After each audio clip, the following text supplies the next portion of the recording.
El hombre de hielo. Quédate porque te contaré esta historia. Descendientes de inmigrantes polacos, Richard Kuklinski nació en Nueva Jersey, Estados Unidos, el 11 de abril de 1935. La familia vivía en un barrio de las afueras con toda la acritud y con la violencia que conllevaba la vida en las calles. Eran años durísimos. Las consecuencias del crack financiero de 1929 estaban muy presentes todavía. Añadido a esto, el carácter de su padre, Stanley Kuklinski, que era un hombre realmente rudo, violento y alcohólico, golpeaba tanto a su esposa como a sus hijos. Los golpes eran la tónica habitual con que se resolvían los problemas en esa casa. El punto de inflexión en la vida de Richard llegó cuando él tan solo tenía 5 años. Su padre llegó a casa con una de sus habituales, violento, gritando y lanzando puñetazos. La peor parte de todo esto se la llevó el hermano mayor, Florian. Stanley le propinó tal golpiza que este falleció en el acto. Ambos progenitores encubrieron el crimen montando una escena de un supuesto accidente doméstico. El asesinato impactó mucho a Richard y lo hizo de tal manera que le dejó consecuencias demoledoras. Richard se convirtió en un niño encerrado en sí mismo, problemático con los estudios y con serios problemas para relacionarse. Añadido a esto, padecía dislexia. El pequeño se convirtió en el blanco de las burlas y las humillaciones por parte de las pandillas del barrio y de la escuela. Las agresiones y las humillaciones eran prácticamente a diario, tanto fuera como dentro de la casa. Richard sentía que todo el mundo lo odiaba, pero pronto encontró con quien descargar aquella rabia que contenía: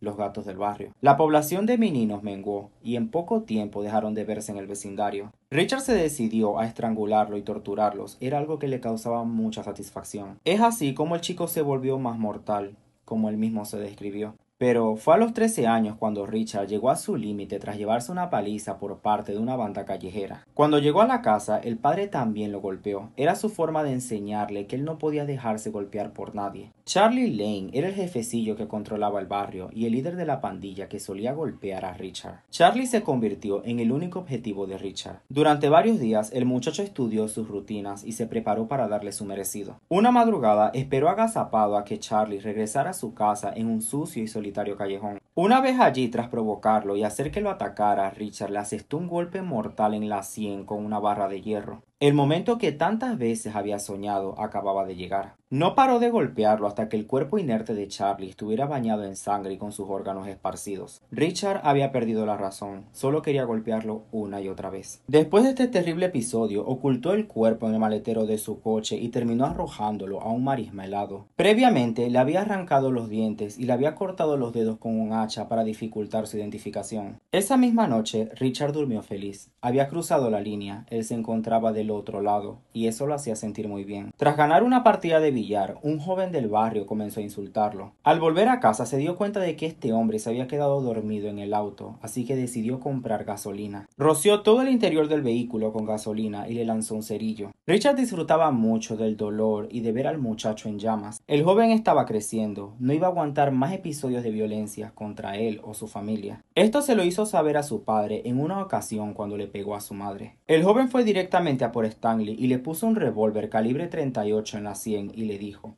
"Si tocas a mi familia te mato", y te arrojo al río. El padre jamás volvió a aparecer en escena. Aunque Richard comentó que con todos los años que había pasado, él de lo único que se arrepentía era de no haberle disparado esa noche. En 1960 conoció a la que sería su futura esposa y madre de sus 3 hijos, Bárbara. Una mujer que nunca supo a lo que realmente se dedicaba su marido. Para ese entonces, Richard traficaba artículos para adultos que luego revendía a la familia mafiosa de los Gambino. De vender artículos para adultos pasó al cobro de deudas y de ahí al asesinato a sueldo. Al fin y al cabo, su físico imponía. Richard era un hombre de casi 2 metros y su sola presencia causaba pavor. En ese momento, el gánster Roy DeMeo lo vio con un perfil de sicario. Le hizo elegir una víctima al azar en un parque. Se trataba de nada más y nada menos que un hombre que estaba paseando a su perro. Richard lo siguió y acabó con su vida. Terminó disparándole en la cabeza. Cuando este regresó con Roy, este no dudó en darle más trabajo. Durante los siguientes 30 años, Richard asesinó de las formas más variadas. Cualquier cosa le servía, desde un martillo hasta un picayelo, pasando por cuchillos o cualquier utensilio que le sirviera como un arma mortal. Richard también perfeccionó el uso del cianuro. Llegó a utilizarlo en numerosas ocasiones. En ese momento era difícil de detectar toxicológicamente y más cuando se trataba de un aerosol. Aquel inhalador venenoso podía dejar inconsciente a una persona en menos de 15 segundos. Para deshacerse de los cuerpos también utilizaba métodos de los más bizarros. Su favorito era colocar los cuerpos en un barril con aceite y arrojarlos al río. Otro era lanzar el cuerpo en una grieta profunda que él tenía localizada. El más vistoso consistía en dejar el cuerpo en una cueva con ratas de Pensilvania. Aunque este sistema lo utilizó con personas vivas que por un motivo u otro se le había asignado la tarea extra de hacerlos sufrir. A veces filmaba sus crímenes para que el cliente supiera el sufrimiento que había sometido a su objetivo. El apodo del hombre de hielo le llegó por dos vertientes. Una porque demostraba frialdad en el momento de las ejecuciones. No dudaba, ni siquiera pestañeaba y no sentía ninguna piedad por la persona. La otra razón es por uno de sus experimentos. Tuvo el cuerpo de una persona en un congelador por más de 2 años antes de deshacerse de él. La intención era confundir a los policías, pero la autopsia reveló que habían restos de hielo en el cuerpo y que no acababa de morir.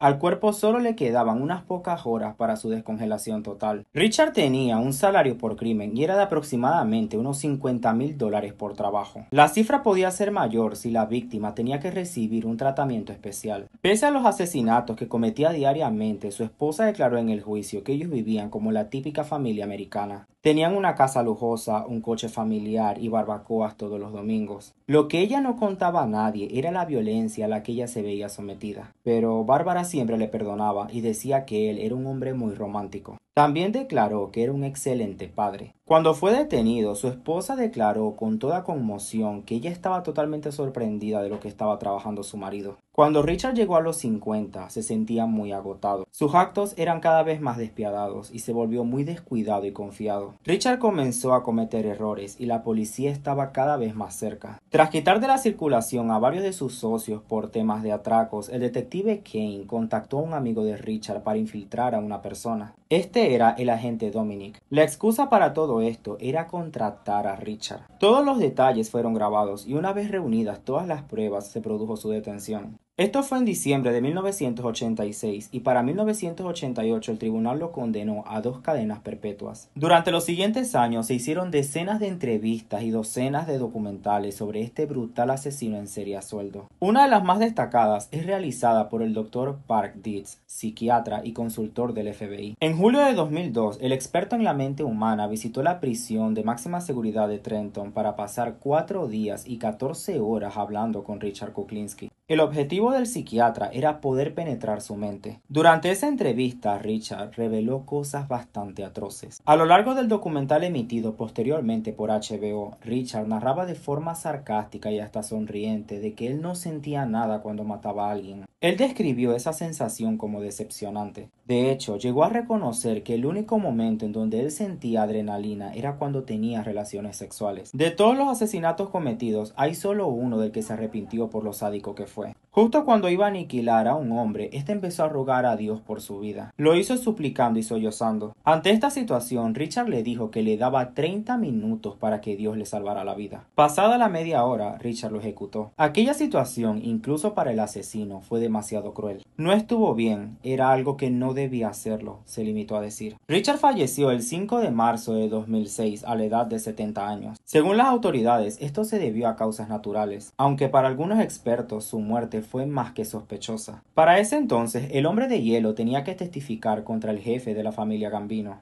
Este era Salvatore Gravano. Pero sin su testimonio el caso se vino totalmente abajo y dejaron en libertad a Salvatore. Hasta ese momento lo único que le preocupaba a Richard era su familia. Y hasta aquí. ¿Conocen esta historia?